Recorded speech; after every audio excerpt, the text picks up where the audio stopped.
Welcome to Canvas Commentary, the podcast where art, creativity, and conversation collide.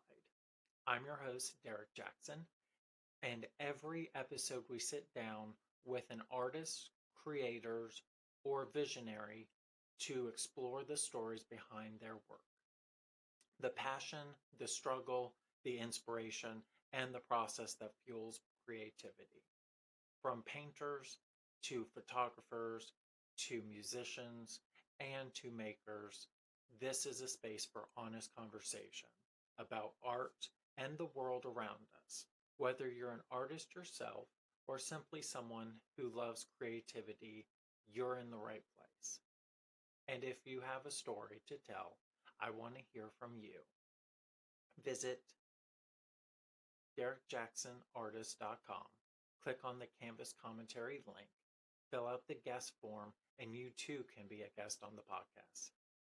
And don't forget to like, subscribe, and join the conversation.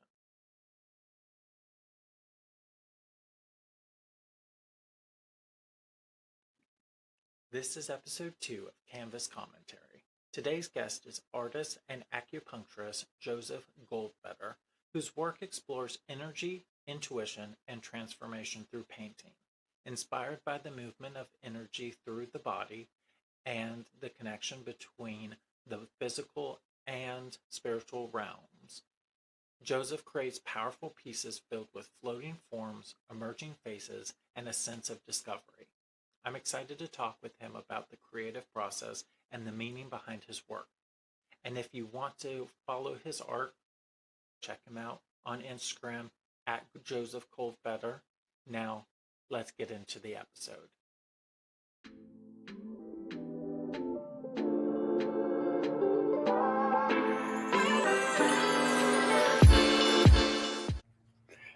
Good morning, Derek. I was just Good morning. asking how you transition from into doing podcasts. So I started podcasting. So I watch with people, with my roommates and stuff like that. I watch Mayan Bialik's. I watch a lot of drag queen things, and I was looking. The biggest business model is serve a need that you serve something that you feel like there's not out there. And there is a lot of art podcasts out there, but there's not any that are showcasing talent and trying to increase the value of people's understanding of art, understanding of this. They just do themes, or they just talk about, hey, this is how you do an art career. And it's like, no, magazines should have push their artists. They put so much time and effort into them. That's my opinion. So, well, I like to listen to podcasts. I wasn't thinking I would be on one, so thank you for the opportunity. My pleasure. Well, welcome you, Joseph Goldfedder. Right, that's me. Okay, good. So we know each other. You are a New Jersey native. No, I'm not a native. I live here. No, okay, you live there. Okay. Where are you native from? Well, I grew up in Pennsylvania, but I like to say New Mexico because that feels like home in a lot of ways. But I live in New Jersey, which is great. New Jersey's great. Okay. So we know each other from Victoria Fry's Glow Up program from the Visual Art Collective. Yes, the Visual Art Collective. So we know each other. If you guys don't know Victoria, follow her. She is fantastic. She does great classes. I recommend. There's a couple of them that she's doing right now that are about to close. So be quick. But I wanted to start off. So what kind of art do you do? That's a big question. I guess I would describe it as abstract expressionist, where it's I'm interested in loose emotional. I'm moving towards actually more emotional brushwork and um, spontaneity. It's about movement, and it's more about process over representation. I have been working with some representative images. That's an important. I think it's like an entryway into the painting, but more so, it's more of a feeling tone or trying to entry point into the painting. Is what how I think about it. An Okay. atmospheric sense of a place or sense for people to enter in on their own. I love your artwork. Oh, Your yeah, artwork, thank you, thank you, thank you. my pleasure. I love I feel like I'm it's still becoming. I'm not quite where I want to be. It's still a mm, process, but I appreciate that. Um, my pleasure. So, when did you find out that all this art that you were doing was more than a hobby for you? uh, well, I mean, I've always been an artist in some ways. It took a while for me to say I'm an artist. It's funny. You have to like give yourself permission. Oh, I'm an artist. Um, in my 20s, 30s. Um, it's just more recently, I guess, the last few years where I really kind of felt like it's time. I'm trying to figure out things. The work really only now coming together. I've tried many different things. I've done many different types of things. So it's just in the last couple of years that okay, this is it. Time to do it. Okay. Yeah, I'm that same way. So I want to write a book, and it's going to be called uh, heart, uh, the many art heartbreaks of Derek Jackson, because there has been so many like things that I'm like, I'm done with this.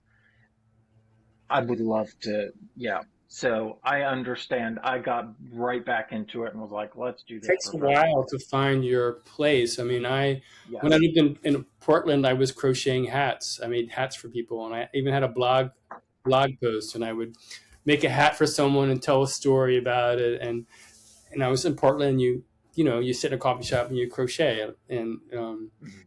uh, I what else? I made lights when I lived in New Mexico. I was making lights, paper, tin and rice paper lights. I was soldering tin, Wow. and so I've experimented different things, and tried different avenues, and and eventually I went to acupuncture school. Like that wasn't coming together. So I don't know. I've got inspired living in New Mexico to go to acupuncture school, which I've been practicing now 20 years. That's Um, awesome. but then just like I said, the last few years, the art is more urgent. I mean, I think when I was younger, I didn't have this sense. Oh, I have to get to the studio I have to paint because I don't consider myself really a painter. I mean, I feel like, ooh, I'm not really like that. That's like an echelon. I'm not there yet, but I do have this urge to want to get in the studio and work and paint. So I guess that comes for me, comes with maturity. So I guess I'm at that Mm. point. This is it. Uh, Do yeah. it now.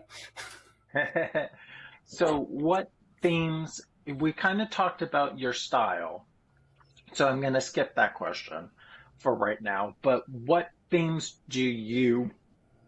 uh, what themes and emotions show up in your artwork that you would talk about? I guess while I'm looking for themes that are uplifting, empowering for people, an entryway for people to discover their own um, memory or awakening or some sort of inspiration or emotional, using color for its emotional sensibility, expansion. Kind of, I think, I mean, always looking for how can I get an idea. That's not, how do I want to say it? It's the the physical world, as we know, is very limited. We think this is all Yeah. there is, and Yes. with art and painting in particular, there's a vast way of conveying the vastness of the world, spiritually as well as physically, and as an entry point, and just conveying how can I put that out there in a way that an expansive way. And I get chills as I say that. The spiritual aspect of creating work that's inspiring for other people as well as myself, first for myself and then for other people. um, Mhm. Putting it out there in a way, because it's not, we live in a physical world, but there's more to it. There's more than that. Just that, it's just the tip of the Mm, iceberg. yes. So from start to finish, what does your creative process look like? Messy, sloppy, drippy. I have I have plastic all over the floor here, but just gestural, getting paint on the canvas, just to get a layer. I usually start with I read Amy Sherrill. Am I saying it right? Amy Sherrill. She paints like a color over it first, just to get rid of the white. So I have a color. Like I have a ochre cover canvas over there, just to get some color, and then just start brushing. And I don't really have an idea in mind initially. I just start putting paint down and then seeing what comes, and it's like a push pull kind of thing. Stand back, Mhm. pull back, see. But the themes that keep coming, the faces and the heads, are what right now what want to come through. Okay. So what is a so the heads and what was the other one?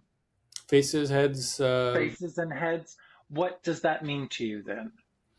It's. I feel like it's a representation of spirit wanting to come through to communicate with me, to communicate to the audience, to hey, say, hey, I'm here. Um, to but it's also it's like convergent. It's abstract too. It's like I don't want it to be an illustration of an idea. I want it the work to embody. So I kind of think I feel like I struggle on that pivot point of illustrating an idea while trying to embody the idea in the paint. So I'm leaning more allowing the paint to kind of describe it, so it embodies more than me trying to like my ego wants, oh, make this perfect circle, which is really not that interesting. I mean, really, I want the expressionist, the feeling tone to come through. So I'm trying to kind of it's like allowing and stepping back and allowing what comes through to just be present, not trying to over control it, which I think is the ego trying to make it better, which is it's fine on its Mm. own. So I felt like it's a process of discovery for myself and how I paint. And again, I don't think of myself as a painter, so like, Oh, what do you see yourself as then? A spiritual, well, we're all spiritual. Um, yeah. um, like I just recently last couple of years I say I'm an artist to people. Like I would never say that when I was younger. Mhm. Stepping into that, um I don't know, I just say artist. I just say artist Artist. because I also feel like I want to make sculpture too. So I don't say I'm a sculptor. I just make art. I make objects. Mm. That makes sense then. That makes sense. Um, so what kind of fears have you overcame as an artist? That's a big one. um Mm. Also, like self-doubt is a huge theme, getting over that. Well, I'm not good enough. I don't know how to do it. It's very a lot of self criticism in the work. Just kind of Yes. like, this isn't right. I guess I wish I could do it better. Um, but as part of it is just putting it out there. What I'm enjoying is posting online a lot and getting feedback from friends and people out there because they see it in a different way than I do, which it kind of gives me some perspective because I think I overly over criticize what I'm doing, and Yes. that's a big one. Getting over the like wanting to be for perfect, wanting it to be good, but also allowing it to speak for itself. And it's fine. Just do it. Just get over myself. That's what working towards. Yes. That and like, I don't know about you, being social, like everyone, there is a concept of artists being introverted weirdos. And we do that because studio's time is amazing, but that concept of, having to have a network, having a group with you, and I hope you have a something over in New Jersey that a art association or something that you've joined that I you're don't know. not by Locally, yourself. I'm only thinking more nationally, just how to Mhm. get there are different friends. I mean, but we're, we function in the world, but we, as Yes. so we have to be out there, but also precious time, as an introvert, to work. But any lots of different communities. I live in there's some great artist communities nearby. I don't Mhm. know if I'm really part of it yet, but I recognize on the East Coast there's a lot of great artist communities. Yes. Um, so how do you create? Do you create more for yourself or for an audience? Well, you have to do it first for yourself. It's like it'd be foolish to kind of create. I mean, I'm not interested in creating. It has to work both ways. Mhm. First, I create for myself, and hopefully, someone will like it. Because I did that for a while. One of my other things I did for a while was an art business. I would make things for people. I remember Mhm. making angel wings for someone in Santa Fe, and she loved them, and I was like, "Ooh, that's not very fulfilling to make these angel wings," and I had to rethink about what I want to do, and so that kind of led me a whole different path, reconfiguring um, that. So, but I make the work for myself, but then I don't really want it. Once it's done, I want to get it out in the world because I'd rather have live with other people's art. I want to see other Mhm. people's things as opposed to what I do. But so it's more about the process of creating, and then it can be birthed and move out into the world, and whoever would like it. Ideally, someone else. Um, I do have a few pieces I like, but most of the stuff I have around me are other people's works. Oh Um, wow.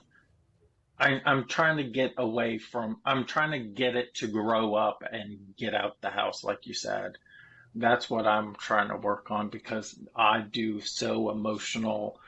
You don't think pop art is very emotional, but yeah, it is. I put so much emotion and current themes and stuff like that into it. I'm like, I just want to keep it forever. And if no one loves it like I do, then it doesn't, like I'm the bad mother-in-law yeah. that's like, you won't love my kid as much as I do. I think it's important to let it go, to see it out in the world. That makes it feel. It's so gratifying. If like I've sold a few pieces, and it's so gratifying that other people value it and want to live with it. It's very Mhm. heartwarming, to have somebody else like your work and send it on its way. It's all grown up. It's time to leave the roots, Derek. Don't be a bad stepmom or in-law, huh? So what would you, your 16-year-old self, think of you as an artist right now? Well, the 16-year-old was very interested in doing very realistic renderings. I was doing like pencil Mm, drawings. I remember at that time, and realistic, images of still lives or people. I was drawing people all the time. I mean, I started in oh, elementary school drawing classmates, and I remember even selling portraits to classmates when I was in elementary school. But in high school, I did a lot of figure drawing and a family sleeping, and so I wanted to perfect that. And then as soon as I got to art school, that didn't, like, the whole world opened up. That didn't seem as relevant. Um, and now, like when I was 16, I wouldn't have ever imagined I'd be in the healing arts. I never like thought that was an option for me, and it took many years for me to get to that point. So he'd be like, "Oh, look at that! Yeah, look at you." Um, so it's not where I thought I would be, but I feel like I'm in a good place. good, good. So what does success look like for you as an artist? How would you define success? That keeps changing. Success is feeling like finishing a painting and feeling good about it. I mean, that's Mhm. success. Um, um, Feeling like I'm evolving. Like I just finished another painting, and I feel like it felt like a milestone. Like I'm gonna open up to other things, ways of painting. That just a huge stepping stone. So Mhm. personal growth feels very like success, and feeling like I'm feeling good about the work I'm producing. Mhm. It would be nice if it were someone, to purchase it. But if not, I'm still going to do it. It's more about, doing the work. I mean, um, success would also be in, being in a show, being in a collection. Um, but it's evolving. It's an evolving process. I'm still kind of seeing where it goes. Like the most important thing is just to make the work, and then see what happens. It's not out of my control. Just keep evolving the work, and because I keep accelerating. I feel like I'm accelerating. Like the paintings I did last year. I mean, I wasn't doing paintings last year. It was only this. Oh. I was doing a series of oil pastel drawings, and I needed to Hmm. expand, and um, things keep evolving, and because I want to work bigger too. That's a part of it. What's your current size and where do you want to go to? Currently about 16 by 20, 20 by 24. I would like to Okay. make some bigger canvases. It's more of a space issue. Um, Oh. but I want to work bigger because it can be more gestural. Oh. Because there's a whole element of like working small. I got to like do this and I want to do this. Knock over my ring the bell. I want to like bigger and have like gestures, body movements because I work with I work with energy and that energy awareness. I want that to be part of the work and the expressionist aspect of the work can be conveyed through gesture, body movement, and representing the body as well, but not literally, more abstractly. Wow. So the body is a theme. The body and the spirit are very much a theme in your art, right? Yes, and my profession too. I'm an Yeah. acupuncture, so I work with people and their bodies with needles and needle placement, energy channels, meridians. So it's like a map of the body that I work with. So I Oh. think of the body as energy. So it kind of translates, easy transition to what I do in the studio. But it's not. It's harder to how do I convey it in visually? So that's part of the journey, so to speak. Is for your art, is there a line or do you play with the balance of body and spirit? Because most people see it as two different concepts, two opposite concepts. Mm. You kind of how do you play with that in your art? Um, the if I were interested in drawing a very realistic figure, Mm, one way, but I'm more interested in somehow conveying the idea of a figure and the emotions of this okay. figure or the essence of something that might reference it, but not that like you can't figure out what it is. Like, is it a figure? Yeah, it is figurative, but it's not. Like I haven't really, other than faces, I haven't gone beyond the head Mm, shapes, but that I feel like that could be coming. But there's so many great artists who do very representational art and images, and they're amazing. But I don't feel like that's where I'm going or where I want to do. So, still figuring. okay. How do you get criticism and how do you deal with Good question. Sure, I get it? criticism. Um, I've recently applied for a bunch of shows. My voice is cracking. Yeah. I've recently applied for a bunch of shows, and I was rejected from all of them. Oh Um, wow. where he chose, and it's like every one, like okay, okay, okay. Um, and then it's just like, okay, what is it?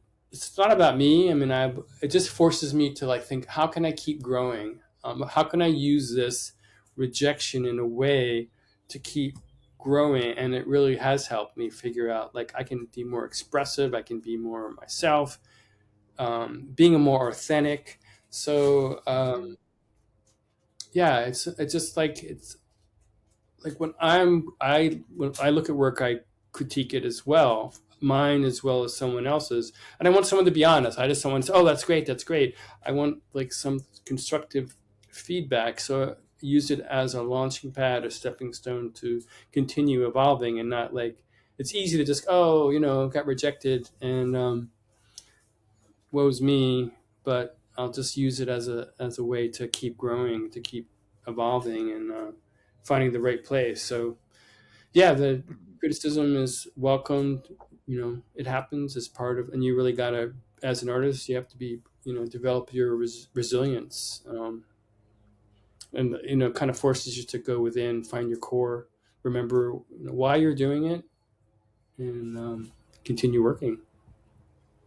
So, as for your shows, I do find that interesting. So, I don't know if you know this about me. I actually have my real estate license, I think and so. I I've been, do know that. Yeah. yeah, I've been practicing for 10 years. And what I realized with real estate is you kind of have to realize the business.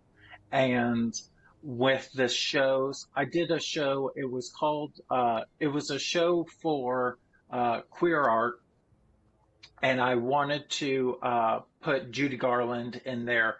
The the first symbol, and they denied me, and I was like, oh, now I get the business because they didn't want outsiders, or it's always something else. It's not you, so you can't take it personally.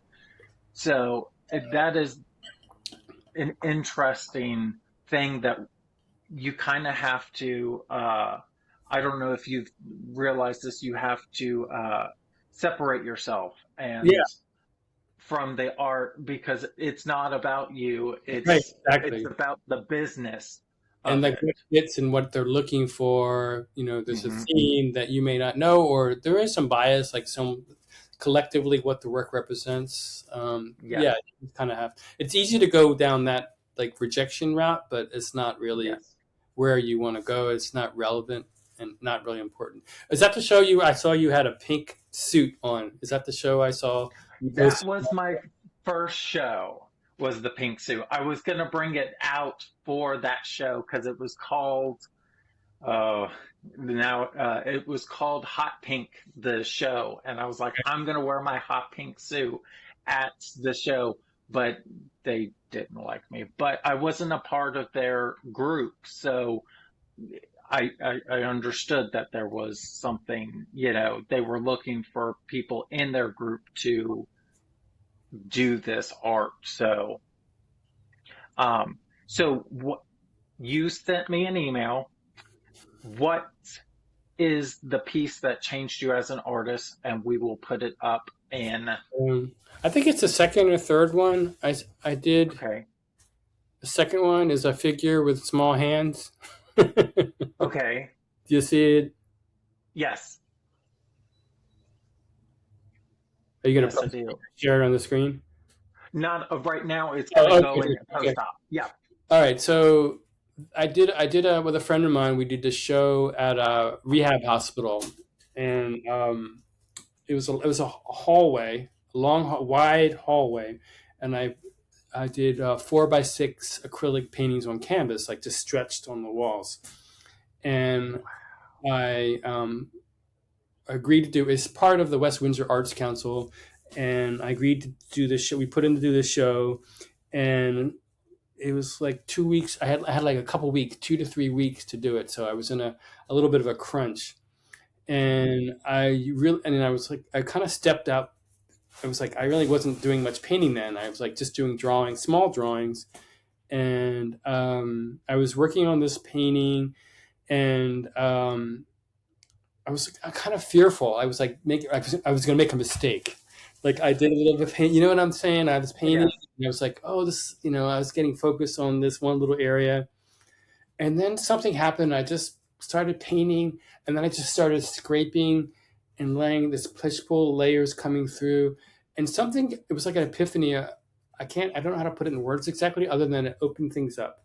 I just started. I wasn't afraid of making a mistake because there are no mistakes Mhm. with art and painting, Yes.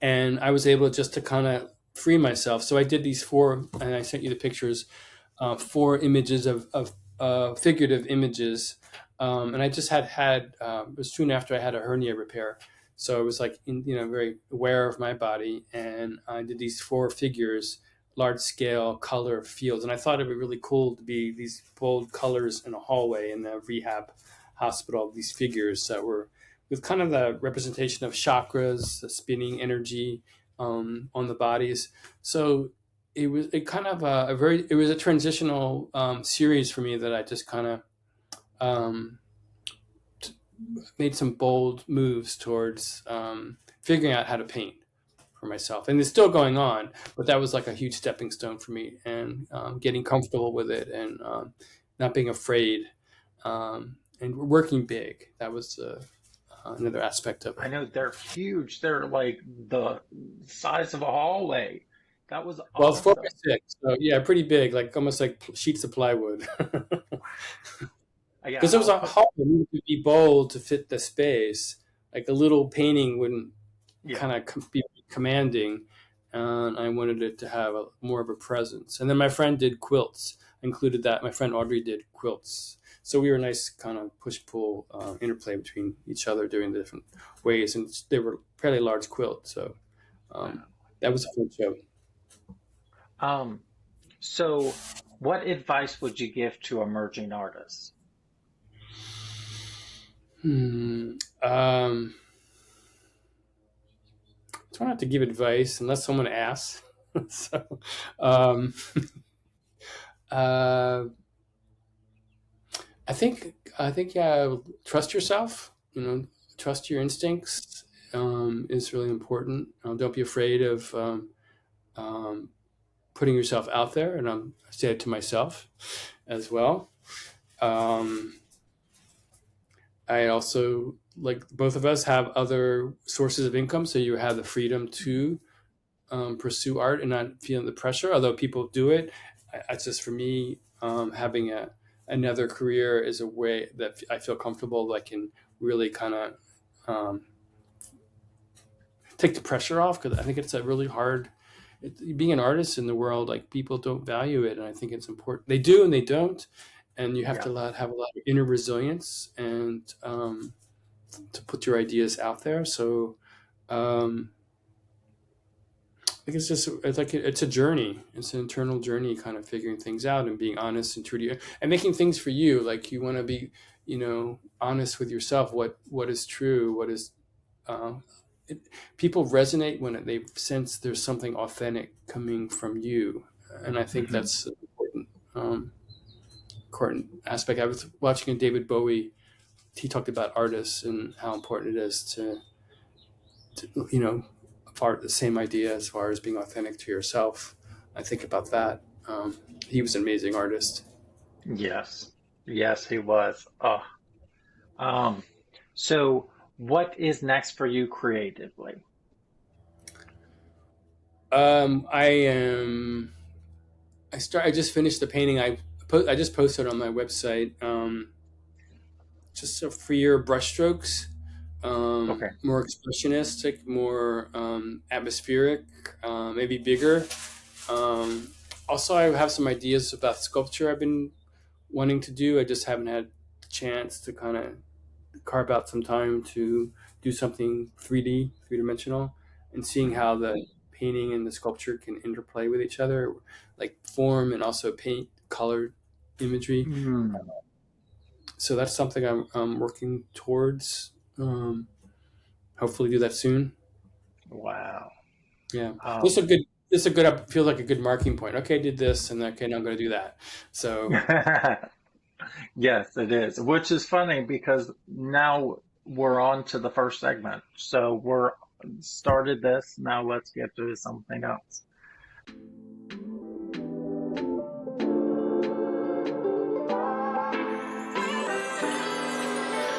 Um, so let me put a marking clip. Bam. So who or what has influenced our artistic journey the most? mm, God, there's so many. Um, Philip Guston comes to mind. Okay. Um, I mean, I have a quote here. I have a quote on my wall. He said, "I go to the studio every day because one day I may go and the angel will be there. What if I don't go and the angel comes?" Um, Wow. yeah, great quote. Um, Yeah. his work is just. I remember. I saw a show of his in New York recently, and just his imageries is so powerful and raw, and just seeing how he puts paint on the canvas. I imagine him standing next to me, saying, smoking a cigarette, saying, you like how I paint? I'm like, yes, I do like how you paint, and it's just amazing artist. I also think Willem de Kooning, his drawings, his Mm. paintings, very inspirational for me. Similar, I guess I come from a similar vein of like expressionism. God, there's so many now. I can't look at my books here. Who can I? There's so many I can't. Nobody is coming to mind at the moment. That's okay. Let me see. So now we're going to go to our next segment. There's And another segment. More? yes, it's two on No, the easel. another Yeah, we have segment. 2 segments. And I have videos now that's going to put on them and then be like, "Boo-doo-doo-doo." I'm so excited. Um,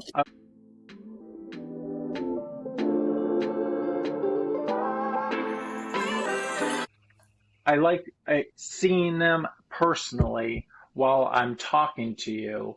Oh, cool. Um, so oh, there we go. So two on an easel. What is your last piece that you finished?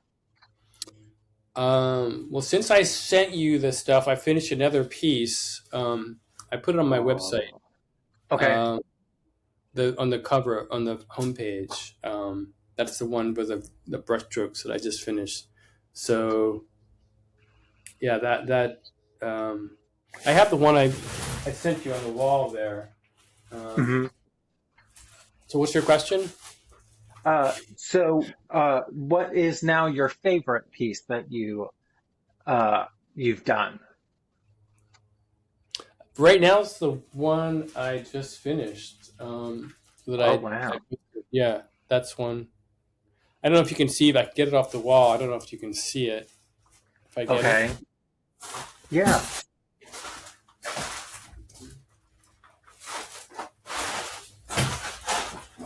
Once that comes Oh, through. wow. Wow. There's a face in there, I see. Yeah, there's definitely a face in there. So it's kind of a how I feel like this is the direction I might be moving. We'll Okay. see. It's So still beautiful. thank you. I'm having fun. If you like you make something and it just tells you when it's done, or it feels authentic, or it feels Hmm. like complete in a way. That's when you know, okay, it's done. Because there was many stages of it, and it just didn't feel right. It's more a very intuitive process of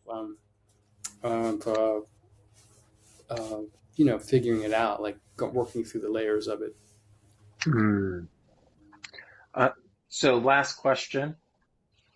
This All is right. doesn't have a segment, but where can people find you? And oh well, 2 questions. Where can people find you, and where is the event? Where can we find you in person because you have a show going on? Well, my website is my name, josephgoldfedder.com.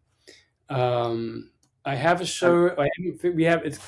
That's it. There it is. I'll put it down there too. I have a show. We haven't figured out the dates. It's going to be somewhere this summer in the ISD Institute for Spiritual Development in Oneonta, New York. I Oh. don't date yet for that, but I'll have that soon, and I'll put it on my website. Oh, that's right. I do locally. I have. I'm in a show right now. Actually, it's closing in Lambertville. Sophia Steph Gallery, really great organization here in Lambertville. Sophia Mhm. started this gallery. A lot of strong art community in Lambertville. So I'm in the show there. I think it closed. So there will be another show coming up, no juried show. Oh. That's about it for right now. Other than online is where right now is my putting things. Do you have prints and stuff to purchase online, or do you I sell started that a originals? little bit, but I felt like it was distracting me from doing really what I want to do is just focus on making new work. My work keeps changing, and Mhm. the prints I was doing, I was like, I'm not doing that anymore. And but I did a few, and it was kind of not where I want to spend my time, and so I dropped that pretty quick. Uh, Okay. But you can buy originals? Oh yeah, yeah. You can buy Okay. originals. I guess I should put that out more. My work is available um, for sale. Um, kind of getting over myself. Oh, people. Whenever someone buys a painting, go, oh, really? I was just showing you because I want to see it, and then people like they want to own it. So I still have to reach overcome that hurdle. Like people want to buy my work, and I'm still working on that one. So they are for sale, but I don't put it. I post it just because I want to get it out there, and then ideally, hopefully someday somebody will want to buy it. But it's not the main impetus. Um, but it is. I don't have a gallery. I am the gallery at this point, and different ways. There are different schools of thought on that. I'm still kind of seeing where I fit in, like having a gallery. The gallery system is, um, I don't know, very tight knit thing, and I have to have a really complete body of work, consistent body of work before I even approach a gallery, and I'm still kind of in the process Hmm. of reinventing myself, figuring things out, and I have to have at least 20 pieces that are solid. Like this is what I'm doing to even approach a gallery. Um, Hmm. so it's where I am right now. Okay. It was pleasure speaking with you, Joseph. The opportunity. Good luck on your podcast. I think it's a great idea. Um, Thank you. yeah. Thank Thank you, you. everybody. Thank you. Take care. Okay, we'll see you again, Derek. Thank you See very much. you. Bye. Bye.